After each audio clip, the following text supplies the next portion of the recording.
ایسے ہی امام جب مال تقسیم کریں گے تو برابر برابر سے تقسیم کریں گے، مگر یہ عدل نہیں ہے۔ یہ جو تقسیم برابر سے ہے عدل کے خلاف بھی نہیں ہے، کیونکہ جو جس جہت سے مستحق ہے اس کے اعتبار سے بانٹیں گے۔ جیسے کہ جمل کے بعد امام نے 500 سکے بانٹے تھے، اور مدینے میں 3 سکے بانٹے، وہاں جنگ کا مسئلہ نہیں تھا، وہاں لشکریوں کا مسئلہ تھا، تو ان کے حساب سے ہر سپاہی کو 500 ملے۔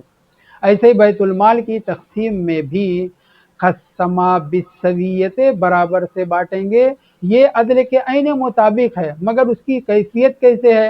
اس کی کیفیت کو سمجھنے کے لیے امام امیر المومنین علیہ السلام کا خطبہ نمبر 91 کا ایک فقرہ بہت اہم ہے، بہت ہی سارے اہم ہیں، لیکن پہلے اس عبارت کو میں پورا کر لوں، تب اس کے بعد مولا علیہ السلام کے کلام کے اوپر آؤں۔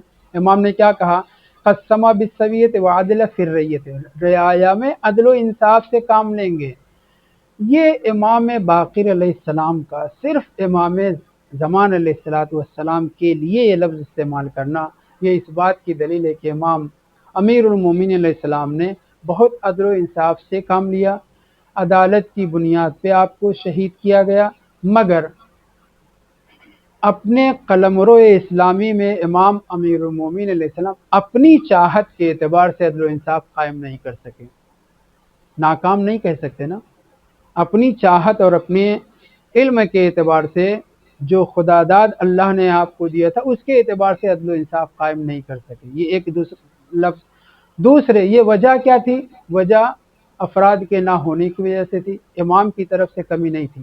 دوسری طرف سے بنی امیہ اور خاص طور سے معاویہ کے گنڈے قلمرو اسلامی میں بھی آ کر کے قتل و غارت اور خون خرابہ کیا کرتے تھے، لوٹتے تھے۔ تو عدل و انصاف امام نے جس حد تک کیا، یقیناً کیا۔ اگر کوئی امام زمان علیہ السلام کے علاوہ بہت لفظوں پہ غور کریے، کہیں بعض کلمات میں بول کر کے بعد میں پریشان ہوتا ہوں کہ یہ سمجھا پایا یا نہیں، کہیں اشکال نہ پیدا ہو جائے۔ اگر امام باقر علیہ السلام کی نظر میں امام امیر المومنین ہوں، یا 6 مہینے تک امام حسن مجتبیٰ علیہ السلام ہوں، ویسے ہی عدل و انصاف کر سکے ہوتے جیسا عدل و انصاف امام زمان علیہ السلام کر سکیں گے، تو امام کو چاہیے تھا کہ محدود نہ کرتے اذا قام قائم آل محمد، بلکہ آپ کو یہ کہنا چاہیے تھا کہ جیسے امیر المومنین نے عدل و انصاف کیا، جیسے امام مجتبیٰ علیہ السلام نے عدل و انصاف کیا، ویسے ہی عدل فی الریت امام زمان علیہ السلام بھی عدل و انصاف سے کام لیں گے۔ کیا مطلب ہے؟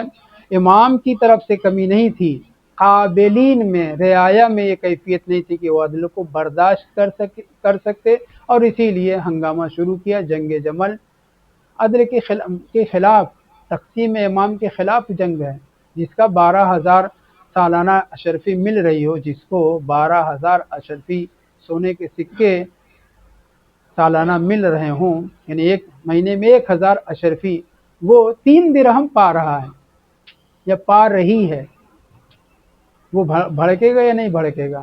تو امام نے عدل و انصاف تو کرنا چاہا، بھرپور طاقت لگا دی، لیکن اس کے باوجود جیسی آپ عدل و انصاف کی حکومت برقرار کرنا چاہ رہے تھے ویسی ہو نہیں پائی۔ بہت عدل و انصاف کیا، لا شک ولا ریب، شدت عدل کی بنیاد پہ شہید کیا گیا، لا شک ولا ریب، لیکن امام باقر علیہ السلام مخصوص محدود کر رہے ہیں کہ یہ عدل و انصاف کی حکومت بالکل ویسے ہی جیسے ظلم و ستم سے دنیا بھری ہوگی، یہ امام زمان علیہ السلام صرف کریں گے۔ فمن اطاعہ فقد اطاع اللہ ومن عصاہ فقد عصى اللہ۔ یہی وجہ ہے کہ جب امام تشریف لائیں گے اور وہ حکومت قائم کریں گے، ان کا فرمان خدا کا فرمان ہے، ان کی اطاعت خدا کی اطاعت ہے، ان کی نافرمانی خدا کی نافرمانی ہے۔ اس سے پتہ چلا، قرآن کہہ رہا ہے وَمَن يُطِعِ الرَّسُولَ فقد اطاع اللہ، جس نے رسول خدا کی اطاعت کی اس نے اللہ کی اطاعت کی۔ یہاں امام باقر علیہ السلام 12 امام کے لیے کیا کہہ رہے ہیں؟ فمن اطاعہ فقد اطاع اللہ ومن عصاہ فقد عصى اللہ، یعنی دوسرے لفظوں میں لفظی ہم آپ کی جو روایت کی روشنی میں ہے، کلنا محمد، اللہ کے رسول کی اطاعت اللہ کی اطاعت ہے، ویسے ہی ہر محمد کی اطاعت کیا ہے؟ اللہ کی اطاعت ہے۔ جو ان کا معصیت کار ہوگا وہ خدا کا معصیت کار ہوگا۔ پھر اس کے بعد امام نے یہ ارشاد فرمایا کہ امام کا اصل نام ہی جو مہدی پڑا ہے، متعدد وجہیں بیان کی گئی۔ ایک وجہ جو لأنہ یہدی الی امر خفی، کیونکہ آپ ایک مخفی رہ جانے والی چیز کی طرف ہدایت کریں گے۔ کون سی ایسی چیز ہے جو مخفی رہ گئی ہے مسلمانوں پر؟ کوئی ایسی چیز ہے کہ جس کو پیغمبر نہ پہنچایا ہو؟ خود پیغمبر فرمانے کوئی ایسی چیز جو تمہیں خدا سے قریب کر دے، جنت تک پہنچا دے، نہیں باقی رہی ہے جسے میں نے بیان نہیں کر دیا ہے، اور کوئی ایسی چیز جو تمہیں جہنم سے قریب کر دے یا اللہ کی ناراضگی کا باعث ہو، اس سے میں نے منع نہیں کر دیا۔ ہر چیز بیان کی ہے، لیکن جس چیز کو مخفی رکھا گیا ہے، مخفی کیا گیا، چھپایا گیا ہے، سید نے بیان کیا، وہ کیا ہے؟ ولایت معصومین علیہ السلام۔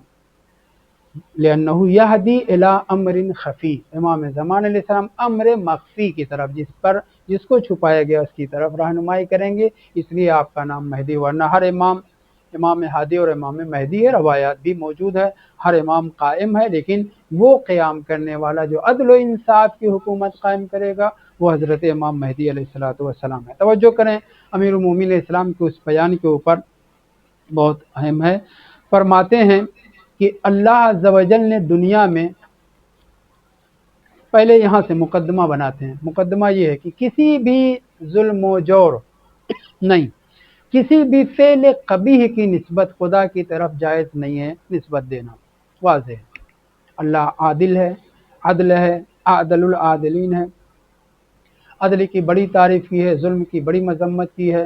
مثقال ذرۃ خیرا یرا، مثقال ذرۃ شرا یرا ہے، یا اسی طریقے سے وَأَنَّ اللَّهَ لَيْسَ بِظَلَّامٍ لِّلْعَبِيدِ، اس کے اوپر ہم نے باقاعدہ گفتگو کی تھی کہ کیوں ظلام کا صیغہ استعمال کیا گیا۔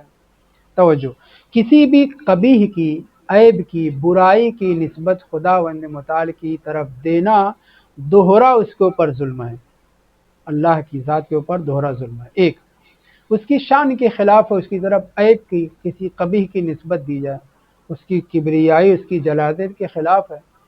وہ خود اپنی کبریائی عظمت اور اس کی تعریف کرتے ہوئے عادل ہونے کو بیان کیا ہے، فعل قبیح سے اس نے دوری اختیار کرنے اور کا حکم دیا ہے، خود ہی اس کا ملوث یہ ہو نہیں سکتا۔ لہٰذا شان خدا میں کبریائی الہی، ربوبیت الہی کی میں، ذات خدا میں ظلم ہوگا اور ہم اس کی طرف کسی قبیح کی نسبت دیں۔ ایک جہت تو یہ ہے۔ دوسرے، اللہ نے عدل کی مدح کرنے کے ساتھ ساتھ، ظلم کی مذمت کرنے کے ساتھ ساتھ بندوں سے یہ کہا ہے کہ ہم تمہیں ہر اچھائی کا بدلہ، ہر برائی کی سزا، حالانکہ ہر برائی کی سزا نہیں کہنا بلکہ دیکھنے کا لفظ کہا گیا، وہ دیکھنا بھی اور ہے اور سزا پانا اور ہے، اس کے اوپر گفتگو ہو چکی ہے کہ خداوند متعال نے بندوں سے یہ کہا کہ تم کسی قسم کا ظلم نہ کرو، کسی کے حق میں قبیح کام انجام نہ دو۔ اب وہی خدا، جیسے کہ مجبرہ نے نسبت دی ہے، وہی خدا، اسی کی طرف ہم بندگان خدا کے برے کام کی نسبت خدا کی طرف دیں کہ خدا نے انسان کو طاقتور اگر نہ بنایا ہوتا تو وہ ایٹم بم نہ بناتا، ہیروشیما اور ناگاساکی کو تباہ و برباد نہ کرتا۔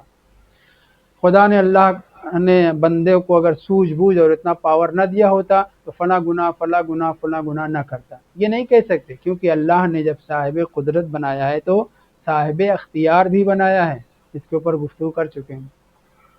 یہاں پہ توجہ کریں، اب اگر جب ہم کسی قبیح کی نسبت، قبیح کام کی طرف نسبت خدا کی طرف دیں گے اور ادھر خدا کہہ رہا بندوں سے کہ تم کوئی قبیح کام نہ کرو، تو اللہ کی ذات کے اوپر ظلم ہے۔ کیوں؟ اس لیے کہ ہر انسان یہ اچھی طرح سے سمجھتا ہے کہ اگر بندہ گناہ کر رہا ہے تو اسے سزا ملنا چاہیے۔ اگر خدا کی طرف ہم نسبت دے رہے ہیں، کام کرائے بندے سے اور سزا بندے کو دے، اللہ قوت اور طاقت رکھتے ہوئے بھی ایسا کرے تو یہ اللہ کے اوپر ظلم ہے۔ اب یہاں پہ آ جائیے، یہ جو بحث ہے، اور اس سلسلے میں 7-8 درس پہلے جو دے چکا ہوں عدل کے سلسلے میں، جو جلد نمبر 2 میں دروس العقیدہ میں ہے، 8 درس ہے۔ کافی حد تک اس طرح کے سوالات کے جوابات دیے گئے ہیں، لیکن یہ خطبہ نمبر 91 کے فقرے کو بہت توجہ سے سنیں۔ جو ہم اپنی آنکھوں سے دیکھ رہے ہیں بظاہر ظلم ہے۔ ایک آدمی ابتدا سے، پیدائش سے ہی لے کر کے اپاہج ہے، یا گونگا ہے، یا بہرا ہے، یا ناقص ہے، اپاہج میں نے کہہ دیا اس میں سب آ گیا، ایک ہے جو ہمیشہ ہٹا کٹا رہا، ایک وہ خاندان یا وہ خانوادے جو ہمیشہ پیسے والے رہے، ایک وہ جو ہمیشہ لکیر کے فقیر رہے، ایک کے یہاں بے پناہ فراوانی ہے پیسے کی اور چیزوں کی۔ دوسری طرف یہ کیا ہے؟ یہ کیا عدل الہی کے مطابق ہے؟ اس پہ بہت دقت کریے کہ امام امیر المومنین السلام کیا فرما رہے ہیں۔ فرماتے ہیں قدر الارزاق فکسرها وقللها، مقدر اللہ نے کیا ہے رزق کو، تقدیر اندازہ گیری کس کو کتنا دینا ہے، قدرہا اللہ نے مقدر کیا ہے، کس کو؟ قدر الارزاق فقللہا فکسرہا وقللہا، مگر اللہ نے برابر سے نہیں دیا ہے، کسی کو پیسے والا کثیر الاموال بنایا ہے، کسی کو قلیل الاموال بنایا ہے۔ تو کیا یہ عدل کے موافق ہے؟ جب سب کو تو پیدا کر رہا ہے، سب کا خالق تو ہے، اور تو ہی رزق مقدر بھی کر رہا ہے، تو قلیل اور کثیر کیوں؟ فوراً یہ ذہن میں سوال پیدا ہوتا کہ اللہ ہی نے کثیر و قلیل کیا ہے، یعنی کسی کو فقیر بنایا، کسی کو بل گیٹس بنایا ہے، یعنی یہ خدا کا کیا ہوا ہے، تو یہ تو عدل کے خلاف ہے۔ فوراً امام فرماتے ہیں وَقَسَّمَهَا عَلَى الضِّيقِ وَالسَّعَةِ، اللہ نے جو تقسیم کی ہے اس تقسیم میں بھی کسی کو تنگی میں رکھا ہے، کسی کو وسعت میں رکھا ہے۔ کیوں ایسا ہے؟ فَعَدِلَ فِيهَا، یہ فقرہ روایت کا خطبے کا ٹکڑا ہے۔ قلیل و کثیر بنانے والا خدا، ضیق میں رکھنے والا، تنگی میں رکھنے والا، اور سعت میں رکھنے والا بھی خدا۔ فعدل فیہا، مگر اللہ نے ان تقسیمات میں بھی عدل سے کام لیا ہے، چونکہ بندے دنیا کی زندگی تک محدود فکر کرتے ہیں لہذا عدل کے خلاف سمجھتے ہیں۔ نہیں، یہاں جو قللہ و کسرہ ہے یہاں کی زندگی تک محدود نہیں ہے، اس تقلیل اور تکثیر کا تعلق آخرت سے ہے۔ دنیا میں رزق جسے کم دیا ہے یا جسے رزق زیادہ دیا ہے یہاں تک محدود نہیں ہے۔ 50 سال زندگی ہے، ایک کو خوب پیسے والا بنائے، ایک کو خوب لکیر کا فقیر بنائے، یہ عدل کے خلاف ہے، چونکہ ہم اس 50 سال دور کو سمجھ رہے ہیں۔ اللہ نے یہاں پہ بھی عدل سے کام لیا۔ کیسے؟ امام فرماتے ہیں فعدل فیہا لیبتلیا من اراد بمیسورہا ومعسورہا، کیونکہ اللہ کو اس کا حساب لینا ہے، اور یہ حساب دنیا میں نہیں آخرت میں لے رہا ہے۔ بمیسورہا یسر سے ہے، بمعسورہا عسر سے ہے۔ جس کو تنگی میں رکھا ہے اس کے حساب سے اس کا حساب ہونا ہے، جس کو یسر اور ثروت دی ہے اس کے حساب سے اس کا حساب کتاب ہونا ہے۔ لیختبر بذالک الشکر والصبر من غنیہا وفقیرہا، کیونکہ خداوند متعال اختبار کر رہا ہے، امتحان لے رہا ہے، جسے یہاں پہ بے پناہ ثروت دی ہے وہ کتنا اور کیسے شکر کر رہا ہے یہ وہاں پتہ چلے گا، جسے بے پناہ تنگی اور فقیری میں رکھا ہے وہ کتنا اور کیسے صبر کر رہا ہے یہ وہاں پتہ چلے گا۔ امام امیر المومنین علیہ السلام کا فرمان ہے قدر الارزاق، رزق تو خدا نے مقرر کیا ہے، مقدر کیا ہے، بانٹا ہے، مگر بانٹنے میں بھی سب کو ایک جیسا نہیں دیا ہے۔ قللہا کسرہا، ہا کی ضمیر پڑ رہی کس کی طرف؟ ارزاق کی طرف۔ رزق جو روٹی جو دی ہے قلیل بھی دی ہے کثیر بھی دی ہے، کسی کو قلیل کسی کو کثیر، کسی کو ضیق میں رکھا ہے کسی کو سعت میں رکھا ہے۔ یہ دو وجہ ہے، حالانکہ دو وجہ کو ملا کر کے ایک وجہ بنتی ہے۔ لیبتلیا من ارادہ، جس کو خدا چاہتا ہے اس کو مبتلا کرتا ہے، امتحان لیتا ہے، کیسے آزماتا ہے؟ بمیسورہا و معسورہا، یسر کے ذریعے سے بھی امتحان لیتا ہے، عسر کے ذریعے سے بھی امتحان لیتا ہے۔ آگے فقرہ لیختبر بذالک الشکر والصبر، کون کتنا شکر کرتا ہے اور کون کتنا صبر کرتا ہے۔ ظاہر کہ شکر کا تعلق معصور لوگوں سے ہے اور صبر کا تعلق معصور لوگوں سے ہے، فقیروں سے ہے۔ یہ امام علی علیہ السلام نے بیان فرمایا ہے۔ ہم آپ یہ سمجھتے ہیں کہ ارے دیکھیے یہ تو جب سے حوض نجف میں آیا تب سے لے کر کے 15-20 سال تک بڑے ٹھاٹ سے رہا، اور فلاں صاحب جب سے آئے تب سے لکیر کا فقیر رہے۔ ہم یہ محدود زندگی کو سمجھتے نہیں، اللہ نے جو رزق تقسیم کیا ہے دنیا میں اس کا تعلق آخرت سے ہے۔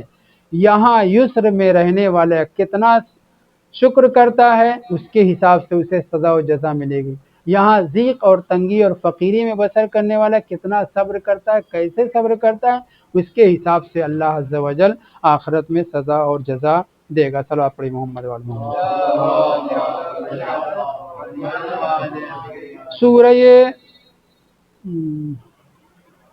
سورہ طلاق میں پچھلی دفعہ ذکر ہوا تھا کہ سارے طلاق کے احکام سورہ طلاق میں نہیں ہے، جیسے سورہ حج میں سارے حج کے احکام حج میں نہیں، یہاں آپ نے نہیں بیان کیا تھا، وہاں بیان کیا تھا مرکز ذیرہ میں، کہ نام سورہ بقرہ ہے، بقرے کا تذکرہ کچھ آیتوں میں ہے، اور پھر اسی طرح سے جو سوروں کے نام رکھے گئے، کوئی ضروری نہیں کہ سارے احکام طلاق کے سورہ طلاق میں ہوں اور دوسرے احکام بھی سورہ نساء میں ہوں مثلا، نہیں، مختلف آیتیں مختلف جگہ پہ بیان ہیں۔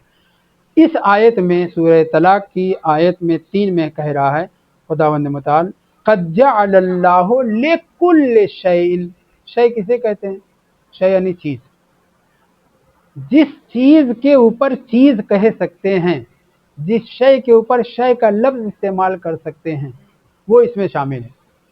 لکل شیء قد جعل اللہ لکل شیء قدرا، اللہ نے ہر چیز کے لیے ایک مقدار مقرر کی ہے۔ شیخ مطہری صاحب کی کتاب مشہور ہے عدل الہی، ترجمہ بھی اردو میں ہو چکی ہے، لیکن ہمارے بعض بزرگ ہمارے اساتذہ میں سے انہوں نے ترجمہ کرنے سے منع کر دیا تھا، میں وجہ جانتا ہوں۔ وجہ یہ ہے کہ شیخ مطہری صاحب کے ساری چیزیں بہت اچھی ہیں لیکن معصوم تو نہیں تھے، تو بعض جگہ بیانات جو ہے تنگ رہ گئے ہیں، یوں کہنا چاہیے، بیانات بعض جگہ تنگ رہ گئے ہیں، تو ہمارے ایک استاد نے ترجمہ کرنے سے منع کر دیا، لیکن ترجمہ ہو چکی ہے۔ ان کا ایک فقرہ یہاں پہ میں نے ذکر کیا ہے، وہ یہ ہے کہ شیخ مطہری فرماتے ہیں کہ یہ جو قدرہ ہے، قد جعل اللہ لکل شیء قدرہ، قدر سے مراد یہ نہ سمجھنا کتنی لمبی چوڑی چیز ہونی چاہیے، اندازہ کتنا ہونا چاہیے، کس درخت کا، کس چیز کے درخت کو کتنا بڑا ہونا چاہیے، کتنا پھلنا پھولنا چاہیے، اسی طریقے سے جانور، کون جانور کتنے قد و قامت کا ہوگا، کون سا انسان کس رنگ کا، یہ مراد نہیں، بلکہ اس سے مراد کیا ہے؟ اللہ نے جن چیزوں کے اندر صلاحیت وجود پائی جاتی تھی ان کو وجود بخشا ہے۔ حضرت ابلیس رضی اللہ تعالیٰ عنہ کے اندر صلاحیت پائی جاتی تھی پوری دنیا کو بہکانے کی، الا المخلصین، سوائے معصومین اور سوائے شیعوں کے، انبیاء و مرسلین کے، بقیہ کو صلاحیت پائی جاتی تھی، اس صلاحیت کے اس کے اندر پائی جاتی تھی، اللہ نے وہ صلاحیت اسے عطا کی ہے۔ میں شیخ مطہری صاحب کے بیان کو اپنے الفاظ میں سمجھانا چاہتا ہوں۔ نمرود میں، شداد میں، فرعون میں، ان میں جس کے اندر جتنی قابلیت پائی جاتی تھی، اللہ نے وہ قابلیت اسے دے دی، اسے محروم نہیں رکھا۔ یہ ایک فقرہ۔ مقابل میں معصومین کے آ جائیے، ان صلی محمد علی محمد۔ آیت یاد نہیں آ رہی، مفہوم اس کا یہ ہے کہ رحمت خداوند متعال محسنین سے قریب ہے، جو جتنی نیکی اور احسان کرنے والا ہوگا اتنی ہی اس کے اوپر اللہ کی عنایت اور رحمت وغیرہ ہوگی، واضح ہے۔ آئیے، ایسے ہی جن جانوروں میں، جن درختوں میں، جن چیزوں میں جیسی صلاحیت پائی جاتی تھی، اللہ عز و جل نے اس صلاحیت کے اعتبار سے اسے محروم نہیں رکھا۔ یہ کلی بات ہو گئی، اب اس کلی کے بعد جزئی پہ آئیے۔ قد جعل اللہ لکل شیء قدرہ کا مطلب شیخ مطہری کا کہنا یہ ہے کہ ہر چیز کا اتار چڑھاؤ، طول و عرض و عمق، لمبائی چوڑائی، یہ مراد نہیں ہے، بلکہ وجود مراد ہے۔ میرا یہ کہنا، میرا اپنا ناقص طالب کا یہ ہے کہ نہیں، آیت میں اطلاق پایا جا رہا ہے، آیت میں کیا ہے؟ اطلاق پایا جا رہا ہے۔ کلمہ بھی ایسا استعمال ہوا ہے شے کا، ہر وہ چیز جس کے اوپر شے کا لفظ صادق آتا ہے، اس کی اندازہ گیری ہو، اس کا وجود ہو، اس کے اندر استعداد اور صلاحیت کی بات ہو، یا خود اس شے کے طول و عرض و عمق کی بات ہو، یہ سب اللہ نے مقرر کیا ہے، یہ سب اللہ نے مقرر کیا۔ آگے بڑھتے ہیں، پھر اس کے بعد وہ اپنی بات کو بیان کرتے ہوئے اس طرح سے کہتے ہیں کہ قرآن مجید کی ایک دوسری آیت میں اس کی مثال دی گئی ہے، جیسے ارشاد پروردگار ہے انزل من السماء ماء فسالت اودیۃ بقدرها، اودیہ وادی کی جمع ہے، اللہ نے آسمان سے بلندی سے بارش نازل کی، ہر وادی جتنی گہرے تالاب ہو، نہر ہو گڈھا ہو، وادی ہو، جو جتنی ظرفیت اس کے اندر پائی جاتی تھی اسی اعتبار سے چھلکی، صحیح، فصالت سیلان سے سیلاب آنا، اودیتن بقدرہا۔ اس آیت کے ذریعے سے سید مطہری نے استدلال کرتے ہوئے یہ کہا ہے کہ جس ہر ذات، اللہ جانوروں کو، انسانوں، جناتوں، فرشتوں، انبیاء، مرسلین، سب کو مد نظر رکھتے ہوئے کریے کہ جس کے اندر جتنی قابلیت پائی جاتی تھی اللہ نے اس سے اس کو محروم نہیں رکھا ہے، بالکل ایسے ہی جیسے جو جتنا ظرف تھا، پانی بارش جب ہوئی اس کے اعتبار سے ظرف میں پانی ہوا، اضافی ہوا، چھلک گیا، اضافی ہوا، چھلک گیا، چاہے وہ برتن ہو، چاہے وہ کوئی گڈھا ہو، چاہے کوئی تالاب ہو، چاہے کوئی وادی ہو۔ کب چھلکتی ہے؟ جب اپنی ظرفیت کے اعتبار سے بارش کا پانی اپنے اندر سمیٹ لیتی ہے، اس سے زیادہ ہوا تو سالت، واضح ہوئی بات۔ اس مثال کو دینے کے بعد اس آیت سے استدلال کرتے ہوئے انہوں نے کہا ہے کہ یہاں پہ مراد ایسا نہیں ہے کہ ہر چیز کی اندازہ گیری خدا نے مقرر کی ہو، جواب اس کا یہ کہ نہیں، اللہ نے اندازہ گیری بھی ہر شے کی اس کی طرف سے ہے، اس میں نقص نہیں پایا جاتا۔ صلی اللہ علیہ محمد علیہ وسلم۔ ایک اور صلی اللہ علیہ محمد علیہ وسلم۔ آخری بات اس حوالے سے، ہم نے پچھلے درس میں یہ کہا تھا کہ دعات عدل، داعین عدل، امام عدل سوائے معصوم کے اور کوئی نہیں ہو سکتا۔ دو تین اس کے اوپر ہم نے مثال ذکر کی تھی، ان میں سے ایک مثال یہ ہے کہ امام امیر المومنین علیہ الصلوۃ والسلام کے پاس حضرت عمران، ہارون ابن عمران، حضرت موسیٰ کے بھائی، ان کی نسل سے ایک یہودی پہنچا، عالم تھا، پڑھا لکھا تھا، امام کی خدمت میں پہنچ کر کہتا ہے کہ صلی اللہ محمد علیہ پر جی، اخبرنی ان محمد کم کان لہو امام عدل۔ اس سے پہلے کیا دعویٰ کیا تھا ہم نے کہ جہاں پہ بھی امام عدل استعمال ہوا ہے، دعات عدل استعمال ہوا، ہر ایک اس میں شامل ہو سکتا ہے جو عدل و انصاف کی دعوت دے، مگر جب امام عدل اور ائمہ عدل استعمال کیا گیا ہے تو اس سے مراد معصومین علیہم السلام ہے۔ دو تین روایت پہلے ذکر کی ہے، آج ایک روایت۔ اس ہارونی نے، حضرت ہارون کی نسل سے اس یہودی نے امام سے پوچھا کہ آپ مجھے خبر دیجئے کہ حضرت محمد صلی اللہ علیہ وسلم کے کم کان لہو امام عدل، آپ کے کتنے امام عدل تھے، یعنی وہ پوچھنا چاہ رہا ہے کہ امام کے کتنے وسیع جانشین اور خلیفہ تھے۔ تو امام امیر المومنین اسلام نے فرمایا یا ہارونی ان لمحمد صلی اللہ علیہ وآلہ اثنی عشر امام عدل، اس نے بھی لفظ امام عدل استعمال کیا، امام بھی امام عدل کا لفظ استعمال کر رہے ہیں، یعنی کیا؟ یعنی امام معصوم ہی صرف امام عدل ہوتا ہے۔ اس نے پوچھا کہ امام عادل کتنے ہوں گے محمد کے، وہ امام کے، پیغمبر کے امام ہونے کا کیا مطلب ہے؟ یعنی وسیع اور جانشین اور خلیفہ۔ اسے پتا ہے کہ 3 خبیث گزر چکے ہیں، لیکن امام سے وہ پوچھ رہا ہے کہ آپ بتلائیے کہ رسول خدا کے کتنے امام عدل تھے، جانشین برحق تھے۔ امام نے وہی لفظ استعمال کر کے کہا کہ جناب رسول خدا کے 12 امام عدل تھے، یعنی ان کے جانشین 12 ہوں گے، نام تعداد ذکر کر رہے ہیں، اور امام عدل کہہ کے آپ فرماتے ہیں لا یضرہم خذلان من خذلہم، جس نے ان کو چھوڑا اس نے اپنا نقصان کیا ہے، اماموں کا اس میں کوئی نقصان نہیں ہے۔ لا یضرہم خذلان من خذلہم۔ دوسرا فقرہ ولا یستوحشون بخلاف من خالفہم، اور انہیں کوئی وحشت بھی نہیں ہوتی جو بھی ان کا مخالف بن جائے۔ اس کے بعد یعنی ان دونوں فقرے میں بہت زیادہ وضاحت کی ضرورت ہے، بہت وضاحت نہیں، بہت سی بات کرنے کی ضرورت ہے، وقت نہیں۔ آخری فقرہ بہت سنیے، وَإِنَّهُمْ فِي الدِّينِ أَرْسَبْ مِنَ الْجِبَالِ الرَّوَاسِي فِي الْأَرْضِ۔ وَإِنَّهُمْ فِي الدِّينِ، یہ جو 12 امام اور جانشین رسول خدا کے ہوں گے وہ ان خبثہ کی طرح سے نہیں ہوں گے، ان ٹپوریوں کی طرح سے نہیں ہوں گے جو تھوڑی تھوڑی چیز میں اقربا پروری کرتے تھے، رشتہ داری نبھاتے تھے۔ یہ وہ ہیں انہم فی الدین، دین میں یہ 12 امام ایسے ہی پختہ و پابرجا ہوں گے۔ ارسب کا لفظ استعمال، ارسب من الجبال الرواسی فی الارض، جیسے سرب و فلک پہاڑ جتنے اونچے ہوتے ہیں ویسے ان کے نیچے بھی ہوتی ہے۔